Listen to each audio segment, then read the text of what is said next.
नमस्कार. माझे नाव गीतांजली प्रदीप माने आहे. म्हणजेच सूर्यकांत शेषराव माने यांची छोटी सून आणि प्रदीप सूर्यकांत माने यांची पत्नी आहे. मी मेथी या गावामध्ये राहतो. हा जो शेतीबाबतचा वाद आहे तो 10-12 वर्षापासून चालू आहे. आणि हा जो आमच्या शेतालगतचा जो रस्ता होता, दक्षिण आणि उत्तर, हा पांदन रस्ता तहसीलदाराच्या संमतीने आणि गावकऱ्यांच्या संमतीने काढून दिला, येण्या जाण्यासाठी काढून दिला होता. आणि ज्याच्या त्याच्या बाजूची झाडे ज्या त्या शेतकऱ्यांनी घ्यावे असं सांगितलं होतं. मग आमच्या ज्या बाजूची शेताची झाडे होती ती आम्ही तोडू लागतो, तेव्हा ते जालिंदर नागमे आणि महेश नागमे यांनी अडवलं, धमक्या दिल्या. तेव्हा ते गावकऱ्यांना समजावून जी तोडलेली लाकडी होती ती काढून दिली. नंतर तेव्हापासून सतत वाद निर्माण झाले. सतत कोणत्या ना कोणत्या कारणावरून शिवीगाळ करणे, मारहाणीच्या धमक्या देणे, असे सतत काही ना काही तो करू लागला. नंतर आम्ही बायकांना सुद्धा जाण्यासाठी भीती वाटू लागली. आम्ही जरी शेताकडे काही कचरा वगैरे टाकण्यासाठी गेले तरीही तो आडवं यायचा, आमचं शेत आहे नका येऊ तिथं. आमच्या सासूबाई गंगाबाई माने यांना पण तो अडवला होता आणि माझी जाऊ शुभांगी माने यांना पण अडवला होता, इथून येऊ नको. मग त्यांनी भिवून दुसऱ्या रस्त्याने गेली. नंतर शेतातली जे स्टार्टर आणि वायर होतं ते पण त्यांनी नेलं. ते सासऱ्यांनी पाहिलं होतं, पण ते एकटे होते म्हणून ते निघून आले घरला, त्यांनी काही केलं नाही.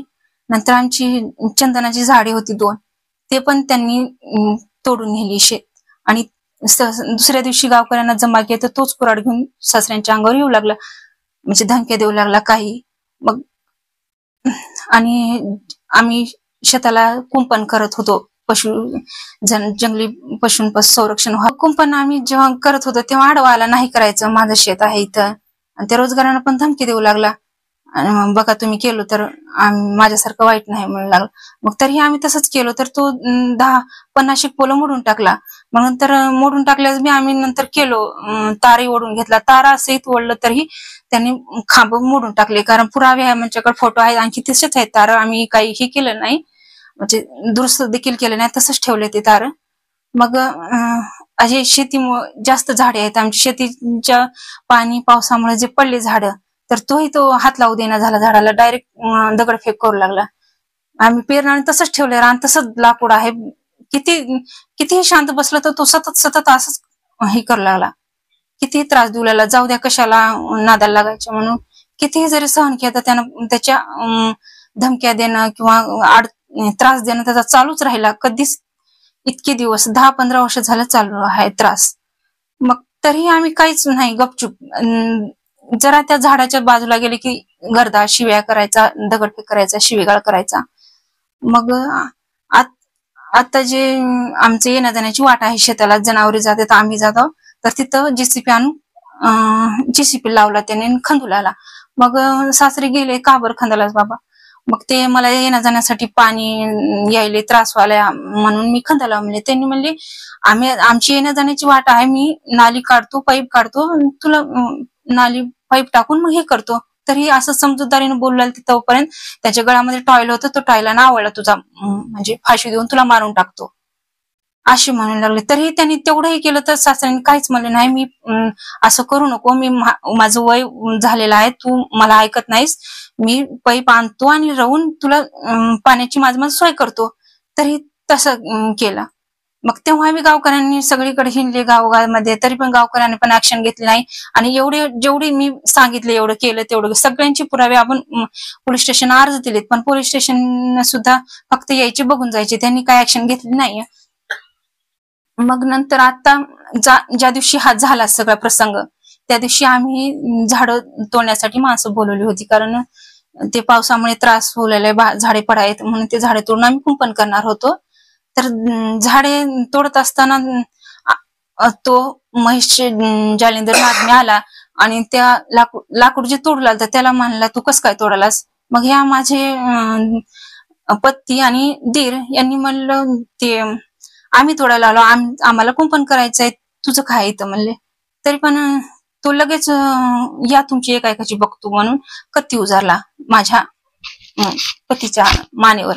त्यांनी तो चुकवला हल्ला आणि मग आता खाली पडला. नंतर आरडाओरडा करून त्यांचे जे वडील होते जालिंदर नागबे त्यांना बोलवलं. त्यांनी पण काय झाले काय नाही विचारण्याच्या आधीच आल्याबरोबर दगडफेक करायला सुरू केली. आणि मग एवढं झाल्यावर नंतर त्यांची महेश नागमे जी आहे त्यांची बहीण आणि आई आल्या. पण ते म्हणायचं आम्हाला खोटं सांगायला ती मारलो केलं, पण आम्ही त्यांना काहीच केलेलं नाही. कारण तिथं आम्ही कुणी गेलोच नव्हतो बायका, त्याच्यामुळे त्यांना हात लावायचा प्रसंगच येत नाहीये. आणि आमच्या जे हे होते माणसं होती त्यांनी पण त्यांना काहीच केलेलं नाहीये. आणि जे म्हणतायत ते म्हणजे गावकऱ्यांनी मदत करू दिली नाही असं आमच्यावर म्हणायले ती, पण तसं काहीच नाही. आम्ही गावकऱ्यांना न्या किंवा काही नेऊ नका आम्ही ह्याचं काहीच बोललेलो नाही. फक्त गावकरी स्वतःहून त्यांना मदत करण्यासाठी तयार नव्हते. त्यांनी मोबाईल सुद्धा कुणाला फोन लावण्यासाठी दिना झालते गावकरी, मग उचलण्याचा तर प्रसंगच नाही. त्यामुळे मग थोड्या वेळाने त्याची भावकी येऊन उचलून नेली. आणि पण त्याचं जे आहे आमचं जे शेत आहे आणि त्यांचं शेत होतं त्याच्यामध्ये सरकारी रस्ता आहे. मग आणि त्याचं शेत सुद्धा नाही, त्यानं विकून टाकले कडचं शेत. आणि त्याच्यामुळे त्याचं काही कारणच नाही आमच्याकडे वाद निर्माण करायचं किंवा वादायचं आम्हाला किंवा त्रास द्यायचा. कारण मध्ये सरकारी आहेत.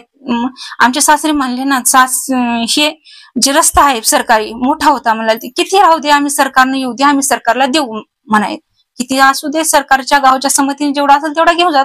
पण हे काय सरकार आहे का किंवा कोणी मुख्य आहे का गावचा नाही ना. त्याच्यामुळं त्यांनी आम्हाला असे त्रास द्यायचं कारणच नाही. ते फक्त एवढा मेन मुद्दा आहे की त्याचं शेत आमच्या किंवा धुरा बंधारा नाही किंवा आमच्या जवळ नाही किंवा भावकी नाही काहीच नाहीये.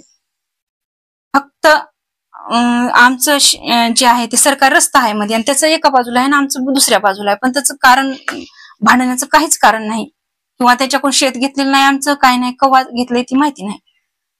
त्याचं काहीच कारण नसताना तो आम्हाला सतत 10-15 वर्षापासून त्रास देत होता.